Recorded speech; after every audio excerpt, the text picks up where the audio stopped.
Coming to you live from the Now Media Newsroom. Thank you for joining us. I'm Jim Check. With me, Ian Burns, our managing editor, and we have a guest here, Dan Albus, our local MLA, Conservative MP for Okanagan Lake West. Did I get that right this time, Dan? I think you did. There you go. We just want an update on what's going on with the BC Ferries scandal. Well, the committee that I'm a part of, the Transportation Infrastructure Communities Committee, has been examining the issue of BC Ferries and their controversial procurement surrounding a $1 billion loan that the federal government has given to BC Ferries to procure 4 ships, maybe more down the road, from a shipyard that's owned it's directed by a state-owned enterprise in China. So the latest was actually out of Czech News on the island. Rob Shaw, from what I saw last night on the television and what I saw in his article online, essentially was given access to a report that our committee has failed to receive. We asked for what's called the Shuroka report. It was a report commissioned apparently by C-SPAN. If you go to their website, said that they had asked for a number of economic studies to be done about the viability of seeing these ships made here in Canada. What a revolutionary idea. Let's bear in mind that many of the Spirit class BC ferries were actually made in BC, and they're superb vessels by those that sail them. But getting back to it, this Shuroka report essentially broke down how the provincial government and BC Ferries could see those ships built right here in British Columbia at C-SPAN. So this kind of blows a big hole in the narrative that no shipbuilder had the capacity or was interested. And by the way, folks, both Davie Shipyard in Quebec as well as C-SPAN were very public about their disappointment in the way that BC Ferries ran this procurement. Essentially, the way that the RFP was structured favored a foreign shipyard. And, when you actually look at who they ended up getting, again, they have a state-owned shipyard in China was number one that won the bid. But the number 2, the runner-up, we found out during the committee process was also another state-owned shipyard in China. So when Davie and C-SPAN, both very serious companies, say that BC Ferries had no intention when they saw their RFP to have it made here in Canada, I believe them. Yeah, I mean, we talked about this early on, and you're the one that got this committee going as well in those early discussions. And it was really hard when cost was one of the biggest determinants for this contract with, again, China, labor. They get to do a lot of different things that we can't do here in Canada. And then also inferior steel, and we saw that with the Patello Bridge. And also they don't have an industrial carbon tax, and then we're asking our local or our Canadian builders to compete with that. It's almost impossible. No, and I think that's what they're really trying to say in this report as well. Well, when we had Bryn Bork, who represents the BC building trades, over 50,000 different employees that build up BC, she said specifically that the BC Ferries should give the committee the Shuroka report. I'm really unhappy that I'm reading about it online, that a reporter on Vancouver Island was able to access this document, and BC Ferries did not. When asked for, it specifically says the Shuroka report and internal emails and documents, that speak to it. They did not comply. And to me, that's troubling, and that's something that I believe the committee needs to discuss. Chrystia Freeland now shuffled off from her post as transport minister. There are some documents there as well, internal documents that show that she had knowledge of this contract prior to, and she stood in front of the Parliament there saying she had no knowledge of it. What can you tell us about that? Well, there's been 2 massive torpedoes that have sunk the Government of Canada's battleship and BC Ferries battleship, and I'll just go to the 2 of them. First of all, April 29th, there was a discussion between the CEO of BC Ferries with the transport minister's own deputy minister. That's the highest position. And there was in that conversation, they gave Transport Canada and the government of Canada the heads up that they had this procurement, and they must have known at the time that there would be political fallout from it.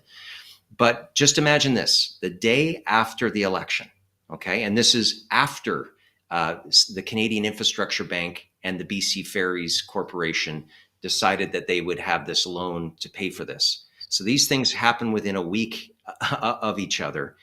The deputy knows, and the deputy would then be doing a briefing with the incoming minister, who happened to be the same minister, Chrystia Freeland. So they knew about this from day one after the election, that this procurement was happening.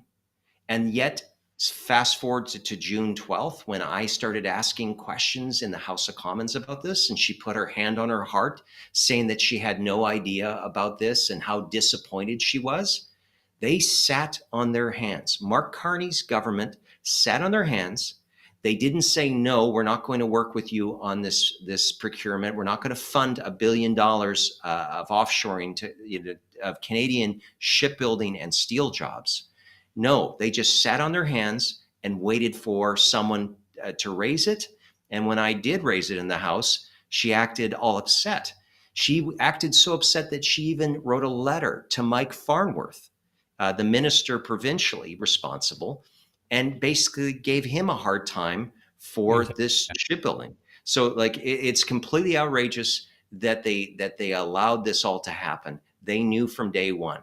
The second scandal is the fact that BC Ferries was given the Shuroka report. The BC government, in Rob Shaw's piece, it actually says everyone knew, like it was a joke. Everyone knew in 2023 that these ships could have been done here in Canada, giving all the economic reasons why they should happen here in Canada, and they didn't change course. In fact, they went for what appears to be the cheapest option, and it totally ignored the once in a generational nature of this, because this would have led to a whole new generation of apprenticeships.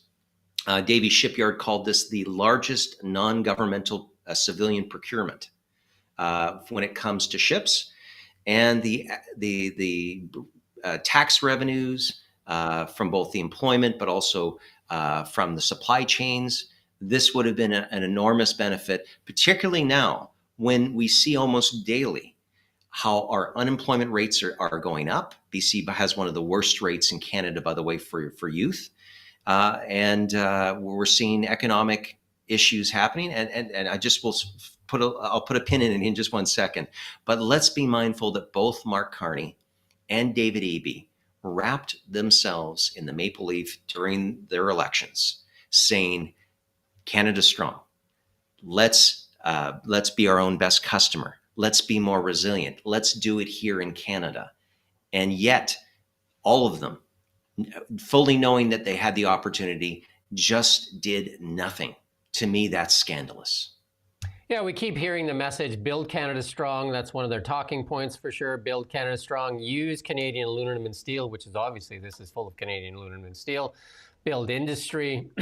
And this fits the bill in almost everything.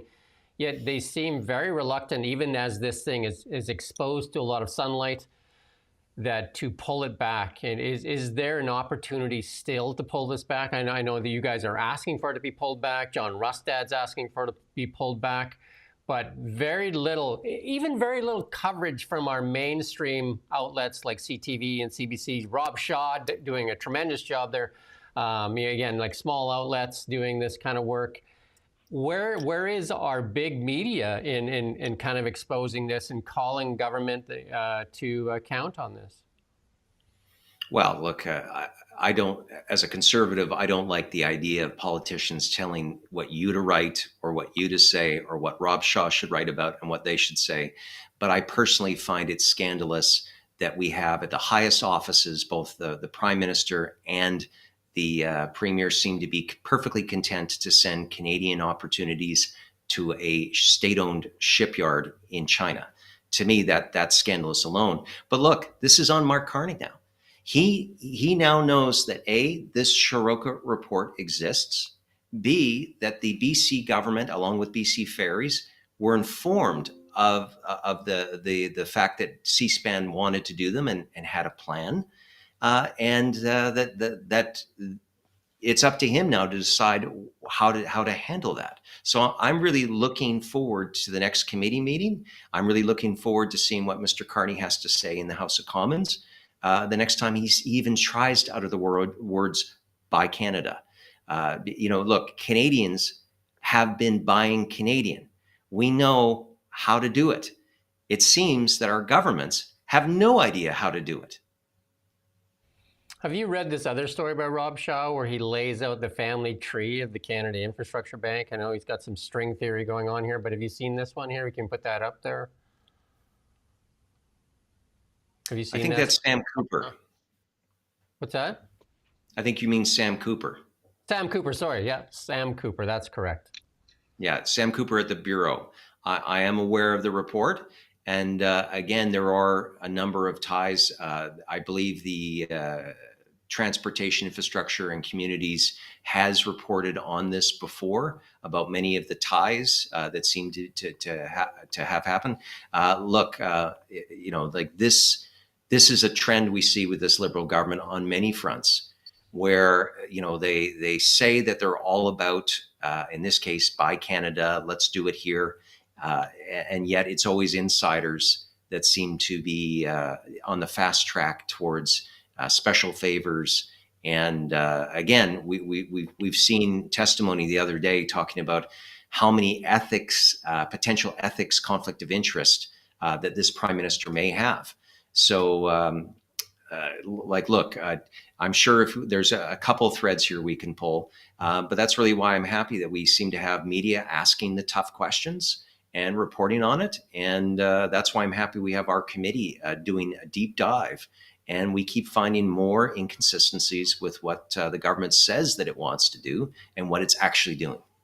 John Rustad also put out a tweet there, and this brings in what Scott Moe's angry about too, is like the Chinese tariffs on canola, and not much reaction, or even like it seems like nothing, definitely in the airspace on, like these Chinese tariffs. Yet we're still giving contracts to China for billion-dollar ferries.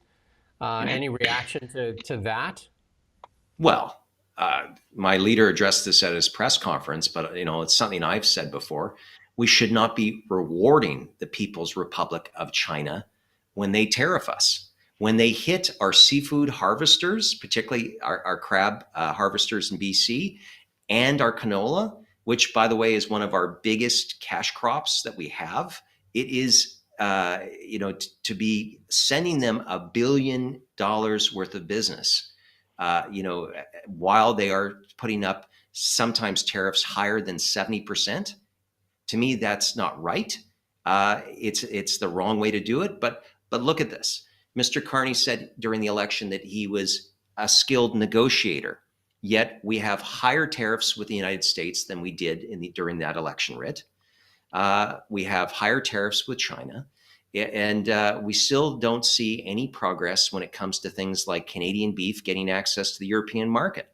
So the more he seems to talk about his skills in negotiations, the worse it is. And I think if you asked an average person on the street, should we be sending Canadian jobs and tax dollars to a country that is tariffing us, I think all of them would say no. I'm going to let Ian introduce this next video clip. We want to play a clip here from one of your local friends here in the Okanagan Valley. He's got something to say here. Maybe, Ian, if you could introduce this here. Yeah, this is just Stephen Fuhr talking in Ottawa earlier today. I'm sure. I feel like you might well have watched it. He's just talking about procurement, and there's quite an interesting comment there, which isn't directly related to this issue, but it's sort of indirectly related. But I think it's quite interesting anyway. You want to play that? Yeah, there we go. We don't build submarines in Canada. We could. It would just take way too long, so we've looked elsewhere. So I'm going to parlay that into how much Canada can be involved economically with in-service support and some other deals on a G2G level. With regard to the U.S., there's some systems that we will probably just have to buy from the U.S. Again, we're not abandoning that relationship. It's going to change, and we're going to amortize or diversify ourselves in ways that meet the moment. And that's not having all our eggs in one basket, whether it be the U.S. or anybody else. Are we going to build anything in Canada, I guess is my question? Well, look, when Bill Blair was Minister of National Defense under Justin Trudeau's premiership, essentially, the ammunition industry said two things. Number one, we were seriously short on ammunition for our own Canadian Armed Forces. And then number two is that this is something that we can do here in Canada. You just would need to work on scaling up. And I think most people would say that if there are common sense ways that government can work with industry on things that we can be very competitive at that fit our national interests, we should be looking to do those things in Canada. That's why I think we've been so effective as an opposition by saying, why not build these ships here in Canada? I mentioned the BC building trades, but look, we also have the BC Federation of Labor speaking out. We also have the BC Ferry and Marine Workers Union, who have all said these are things that we can do in Canada, that we have that specific know-how. When I toured C-SPAN, I asked them a very simple question. How difficult would it be to make these ferries? And they say, compared to the Navy ships, like the icebreaker that they were just completing, and compared to the Coast Guard's scientific vessels, ferries would be very easy to do. So, again, I've said earlier that the Shuroka report and the economic benefit, those things are clearly known to the Lower Mainland. C-SPAN already provides the government of Canada with a tremendous amount of values. They celebrated the National Shipbuilding Program, which, by the way, was brought in by the Harper government and now seems to have been supported by both the previous Trudeau government and now the Carney government. They were touting the economic benefits. So I just really hope that those same kind of common sense, if we can do it here, why aren't we? And here's another question that Prime Minister Carney is going to have to answer. He's said in both places like Hamilton and Sault Ste. Marie, both steel communities, very proud of their heritage, very proud of the jobs and opportunities that happen there. But he said, we are going to tariff cheap Chinese steel so that Canadian steel can be competitive. Well, guess what? These ferries aren't made out of butter. They are made out of steel and aluminum, two things that we have lots in Canada. And we have that expertise. We should be trying to build these things here wherever possible. Now, military, I'm going to leave that to Mr. Fuhr. I believe that for once, and I said this, it's nice to see someone who actually knows something about the military in a position that has something to do about the military. But I really hope common sense would prevail and they would be looking at those homegrown Canadian opportunities where we can bolster our economic condition as a country. Because as I mentioned earlier, it seems that we're seeing bad economic news every day. But on the flip side, it's stuff that we know we have the Canadian know-how and we can succeed in.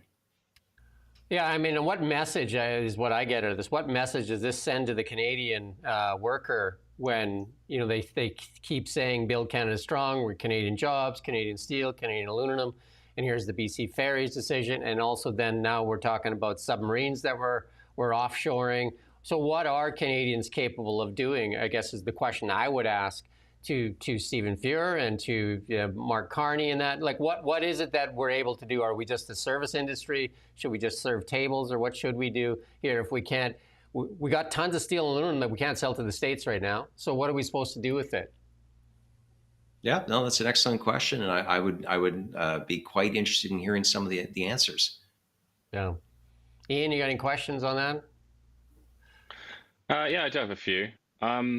Your position now, Dan, if I'm not wrong, is that the contract should be cancelled. It should be nixed. Yeah.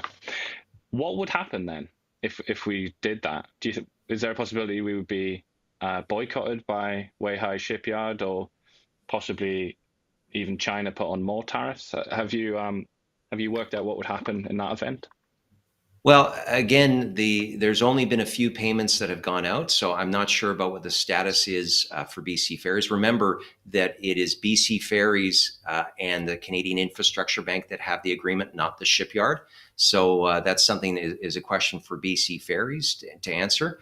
But essentially, what I would suggest is if you look at the Shuroka report, at least what we know of it from that report, there was two options. One was to have part of the ships built abroad. And I believe the first formula would be 25% of the ship. The first ship would be done in BC at Seaspan. The second ship would be 50%. And then by the time they got to the fourth ship, it would be 100% in BC, and that they felt that they could do it in time. Now, that was one option. The other option was to have 100% of those opportunities in British Columbia. So this is where, rather than a half-day summit in Hamilton that Chrystia Freeland hosted on September 2nd, where they talked about, the opportunities to come forward, this is when you make a decision. When you make a decision and say, we are going to do this, we are actually going to be resilient, we are going to build things faster and better, then you sit down with industry, you sit down with government officials, and then you plan it out and you make it happen. This is where Mark Carney says that he's someone that can push these things through. Well, I would love to see a little leadership like that. This contract represents just a tiny fraction of what we buy from China. I looked, and last year it was 87 billion, or about 87 billion dollars of goods that we bought from China. What is it that makes this deal so important in your eyes? Well, a couple of things. First of all, we have said that as a country, we should try to be our best customer. And so if that is the case, that's the premise. I thought it was absolutely jaw-dropping that Chrystia Freeland was writing to the Minister of Public Safety, her colleague in cabinet, and in one of the documents she said she was shocked that BC Ferries has no made in Canada content. Well, on the flip side, there was no made in Canada content for groups like Marine Atlantic, which report directly to Chrystia Freeland. So this is the problem we have here, Ian, is that the Conservative Party, we believe that in Canadian know-how, we believe in workers. I've had those conversations with these workers that they know that when ships get built in this country, particularly, again, I go back to that Spirit class, they are the most durable and most high quality ships of the BC Ferries fleet. So we should be proud that those were built in Canada, and we should be looking to the workers and saying, how can we get this done? And do you have any sympathy at all for the arguments put forward by David Eby, certain mayors in coastal towns? BC Ferries actually also put forward this argument that they're so desperate for these ships that they can't wait. It has to happen as soon as possible. And if were it the Canadian option, it would be delayed by many years. Well, they should actually say when this procurement cycle started, and we won't be receiving these ships for quite a long time, right? This is the problem. The Shuroka report said we can do it here in Canada. One of the things I've heard from some people who say, "Oh, okay, Albus, you're just an armchair quarterback. None of the shipyards, decided to bid on it." Yes, because they knew that the fix was in from the beginning, and they didn't bother spending that time.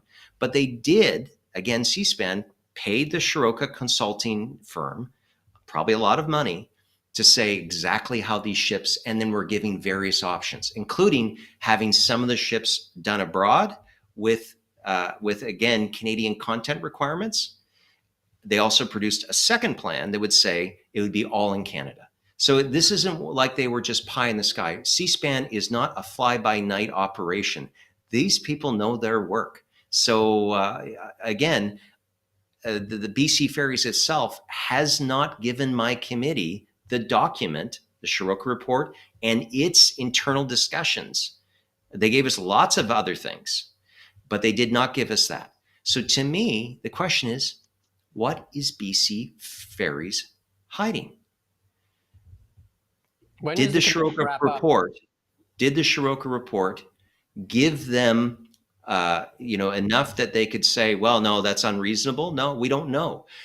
Or did they run it up through management or run it up to the government, and the government or the management, again, this is all total speculation, but who made the call?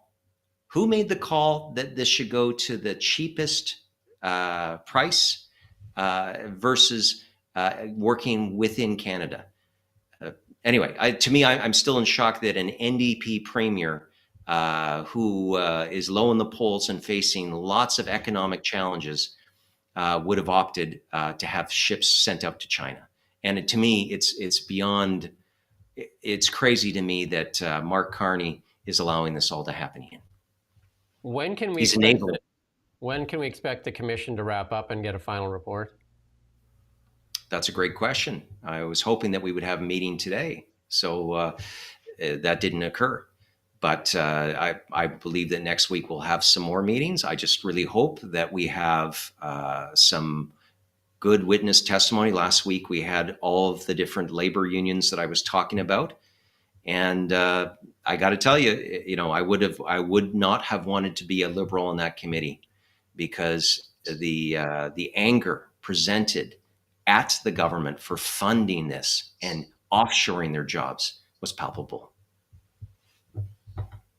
Well, we don't want to keep you too long, Dan, but I do have one final question for you. What would you speculate the reason that Chrystia Freeland was kind of shuffled off into like an envoy position and away from her transport minister cabinet position?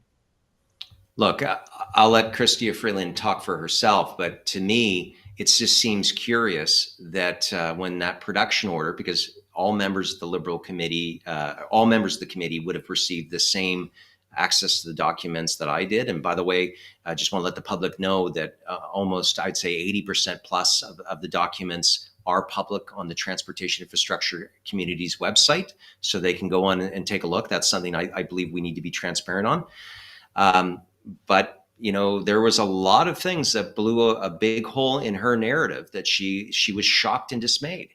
Obviously, the government of Canada was not shocked. They were told early, and they were funding it all along. And she actually wrote letters giving the BC government a hard time for what they were doing, almost making it seem like, how can you justify giving this contract to China, a national security concern, when all of this was known and disclosed to the government earlier. So it's quite honestly, and by the way, we've invited her to come back to the committee and account for herself. Anything else, Ian? What do you expect? What do you expect the chances are that you'll see her again in the committee? Well, if she wants to clear the air around this, that would be the easiest way. And we had the Liberal parliamentary secretary brag about how if she comes, or when she comes, I should say, that she would be able to answer all of our questions. Well, I welcome that. I want to see who's right on that. As do we. We've tried relentlessly to get interviews with some of the Liberal MPs, including Stephen Guilbeault. We don't have a lot of luck. So, well, the one thing I will say is at committee, we can ask the tough questions.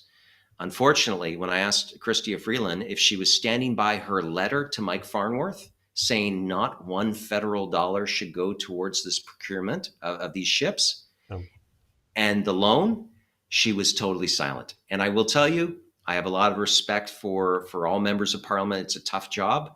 But the fact that Chrystia Freeland had nothing to say was quite disappointing. Well, we do thank you for your time, Dan, as always, and thank you for making yourself available. And again, we appreciate the time that you provided us. Now, I'll just point out one quick thing, guys. No one likes, it's perfectly human to not like someone else asking you tough questions about how you do your job. I know that's just, people just don't like being told to do. So I recognize as opposition, it's not fun being in government and having those questions, but it's important to our democracy that those who are in the highest positions with the most authority and resources account for every action that they take. and I expect the media to do the same to me. That's the checks and balances that are put into place, and media's job is to hold power accountable. And I mean, that's what we can hope for. And it's access too. And I'm just going to say something. It's the access that's provided, and you provide access. We can't seem to get access to many of the Liberal MPs, and that is frustrating on our part as well. So, again, we do thank you for your time, and we do thank you for watching Now Media. Thanks. We don't just report the news. We live here too. We're your neighbors, bringing you stories that matter to all of us. No government funding, no outside influence. Kelowna Now, local, independent. News you can trust.